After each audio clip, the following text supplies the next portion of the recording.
कल रात से काफ़ी ज़्यादा सोशल मीडिया के ऊपर गॉसिप चल रही है। गप ऐसी चल रही है कि इमरान खान की जनरल बाजवा से एक मुलाकात हुई है, तीसरी मुलाकात, क्योंकि दो मुलाकातें उनकी पहले हो चुकी हैं और उसके अंदर सदर आसिफ जरदारी और सदर आरिफ अलवी साहब ने रोल अदा किया, कुछ और लोगों ने भी रोल अदा किया, उनकी तफसील में नहीं जाता। तो तीसरी मुलाकात हुई है और कोर कमांडर्स कॉन्फ्रेंस का हवाला दे के और बाकायदा व्हाट्सएप ग्रुप के अंदर मैं पाकिस्तान तहरीक इंसाफ के चंद चीदा लोगों से मैंने मैसेजेस वसूल किए कि कोर कमांडर्स कॉन्फ्रेंस के बाद बाकायदा फ़ैसला हो गया कि जो फॉरेन फंडिंग का केस है उसमें भी सूरत मिल जाएगी, अदालतों के अंदर जो बाकी मुकदमात हैं उसमें भी गुंजाइश मिल जाएगी, मार्च अप्रैल के अंदर इंतखाबात होंगे और फ्री हैंड मिलेगा लॉन्ग मार्च के लिए भी इमरान खान को। तो वो पूरा लंबा चौड़ा मैसेज है, उसके 6-7 नुकात हैं, उसके पॉइंट बाय पॉइंट चीज़ें डिस्कस की हुई हैं। मतलब ये भी पॉइंट डिस्कस किया हुआ है कि अमेरिका के ऊपर ये तय पा गया है कि इमरान खान ज़्यादा सख्त बयानियाँ नहीं देंगे और इंडिया के ऊपर पोजीशन जो है उसको भी एक दरमियाना रास्ता इख्तियार किया जाएगा, थिंग्स लाइक दैट। इतना डिटेल्ड मैसेज था कि वो लगता है ऐसे ही था कि बाकायदा कोर कमांडर्स कॉन्फ्रेंस में बैठ के इन 7 या 8 नुकात के ऊपर डिस्कशन हुई और अप्रूवल हो गई है, सारा Pindi on board, GHQ on board आ गया। अब उसके ऊपर तरथली वाला मैसेज था, PTI वाले तो बज़ाहिर लग रहा था कि ढोल पीटते होंगे, आज सारे खुशियाँ मना रहे होंगे। तो फिर हमने सबसे पहले तो जो तरीक़ाकार होता है एक जर्नलिस्ट है, उसको जो मौजूदा हुकूमत वक्त के वो लोग जिनका इस मामला से ताल्लुक़ हो सकता है, जिनके इल्म में हो सकता है, उनसे इंफॉर्मेशन हासिल करने की कोशिश की।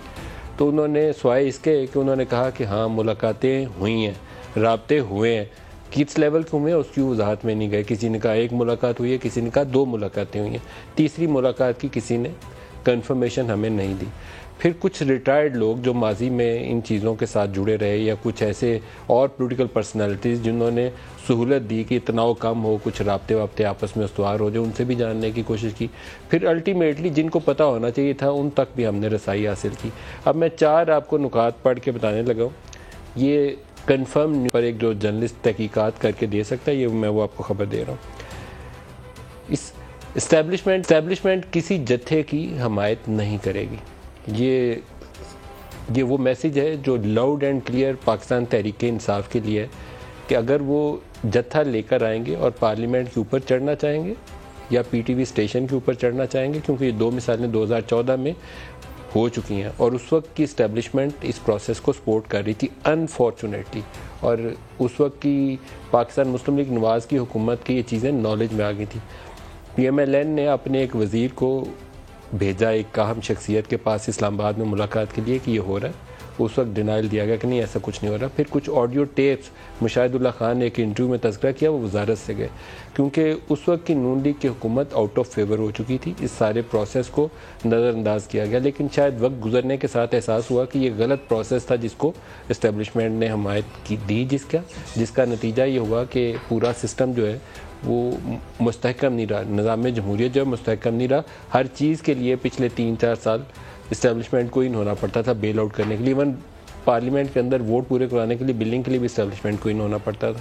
तो पॉइंट 1 इज़ कि इस्टेब्लिशमेंट किसी जत्थे की हमायत नहीं करेगी, किसी सरकारी बिल्डिंग पर कब्ज़ा नहीं करने देगी।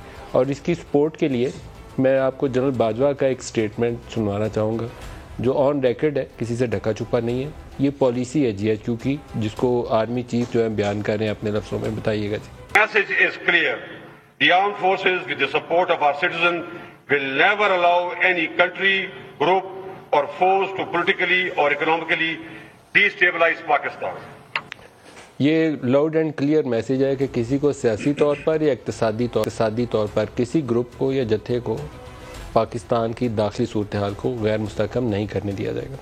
दूसरा मैसेज वो ये है कि इलेक्शन का फ़ैसला हुकूमत वक्त को आइन की रोशनी में करना है। हुकूमत चाहे तो वो वक्त से पहले करवा सकती है, अप्रैल में करवाना चाहे, क्योंकि ये मार्च के एंड में शायद 23 मार्च प्रोबेबली रमज़ान का आगाज़ हो जाता है, तो अप्रैल के एंड में करवाना चाहें तो करवा सकते हैं, कोई मज़ाइका नहीं है उसमें कि फसाद ख़त्म हो जाए, इलेक्शन हो जाए, एक मुंतखब हुकूमत आ जाए, वो अपनी मर्ज़ी का बजट पेश कर ले।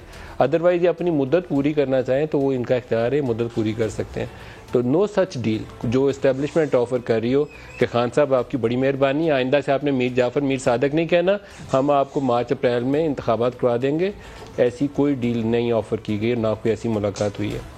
इंतखाबात के मामले पर किसी किस्म की सौदेबाजी नहीं होगी, क्योंकि माजी वाली जो मुलाकातें हैं, जो हमारे इल्म में बातें आई थी, मैं इसको 100% तो तहकीक से नहीं कह सकता, लेकिन जो चीज़ें हमें इल्म में आई थी वो ये थी कि मैसेज ये दिया गया कि आप पार्लिमान में जाइए, इंतखाबी इस्लाहात के ऊपर काम करिए, नए इलेक्शन कमीशन की करनी है, आपने रिकॉन्स्टिट्यूट करना है इलेक्शन कमीशन तो उसके ऊपर काम करिए, इलेक्टोरल रिफॉर्म पास करवानी है तो उसके ऊपर भी पार्लियामेंट वापस जाइए।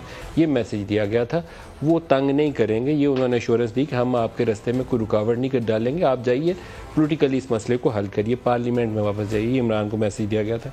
नए आर्मी चीफ की तकर्री जिसके ऊपर इमरान खान बारहा कह रहे हैं कि इसको नए इलेक्शन तक मौखर कर दिया जाए, चोरों और डाकुओं को इजाज़त नहीं दी जा सकती कि वो आर्मी चीफ की तैनाती करें, ये इमरान खान का बयानिया। तो वहाँ से मैसेज ये है कि नए आर्मी चीफ की तकर्री तयशुदा तरीक़ाकार के मुताबिक होगी, और तयशुदा तरीक़ाकार ये है कि वज़ारत दिफा से एक समरी आएगी सम टाइम इन नवंबर।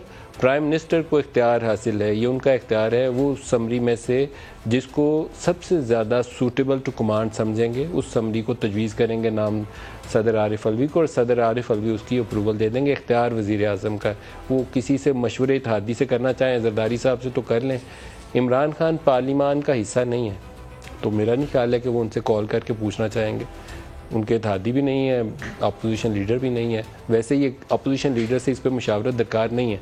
कुल्ली इख्तियार है ये वज़ीर आज़म का, और वो अपनी सवाबदीद के ऊपर उस आई हुई समरी में से जिसको मौजू तरीन समझेंगे उसको अपॉइंट करेंगे, और ये 29 से पहले चंद दिन किसी भी वक्त ये अपॉइंटमेंट होगी। उससे पहले भी अब शायद इम्कान नहीं है, क्योंकि इमरान खान एक दबाव डालना चाहते थे कि मैं धरना लेकर आऊँगा, तो धरने के लिए उनका मैसेज क्लियर है कि वो धरना पीसफुली ला सकते हैं, ला के बैठ सकते हैं, जैसे JUI H9 में आके बैठी थी। 10 दिन बैठ जाएं, 15 दिन, जितनी उनकी हिम्मत है गुजार सकते हैं, लेकिन किसी सरकारी बिल्डिंग या डी चौक या रेड एरिया जो रेड जोन है उसका घेराव करने की इजाज़त नहीं दी जाएगी। ये एक हिस्सा है जो मैं आपको दिखाना चाहता हूँ। इसके साथ एक स्टेटमेंट है इमरान खान का उस कन्फर्मेशन के लिए जो ये बैकडोर राब्तों से इंकारी हैं, वो भी सुनवा दें। क्या मैं कहूँ कि हो भी रहे हैं, और यानी उनके अंदर अभी तक कोई जो भी थोड़ी हमारी बैक चैनल्स पे हुआ है, कोई इस तरह की क्लैरिटी नहीं है अभी तक, क्योंकि वह नवाज शरीफ डरा हुआ है इलेक्शन से। वो जब तक नहीं फैसला करेगा इलेक्शन नहीं होगा। वो चाहता है कि थोड़ा टाइम लंबा हो, 10 महीने 1 साल हो जाए ताकि वेव कम हो, तब इलेक्शन करवाए। तो मैं तो चाहता हूं कि वो आए और उसके साथ मेरा मुकाबला हो। जो NRO मिल गया, अब मुझे लगता है वो वैसे बरी हो जाएगा, तो चलो अच्छा आए मुकाबला करे। इमरान खान का बयानिया दो चीज़ों के ऊपर बेस करता है, एक एंटी स्टैब्लिशमेंट, एक एंटी अमेरिका, कि अमेरिका से डोनाल्ड लू ने गैर मुल्की साजिश की और यहाँ से मीर जाफ़र और मीर सादक ने उनकी हुकूमत गिरा दी। इंटरेस्टिंगली जब हमने थोड़ी सी मज़ीद अपनी तहकीक की तो पता चला कि इमरान खान का सेकंड टियर जो है, मैं उनमें से कुछ इनके जो माजी के वज़ीर हैं उनके नाम नहीं लेना चाहता, वो अमेरिकन एम्बेसी से उसके बाद से राब्ते में है। तो वो बयानिया सिर्फ पब्लिक को गुमराह करने के लिए, प्रैक्टिकली उसकी हकीकत नहीं है। डोनाल्ड लू को कहने के बावजूद कि उसने पाकिस्तान की इज़्ज़त पमाल कर दी और यहाँ से मीर जाफ़र से मिलकर उनकी हुकूमत गिरा दी, इनका सेकंड टियर अमेरिकी सफारत खाने के साथ राब्ते में है।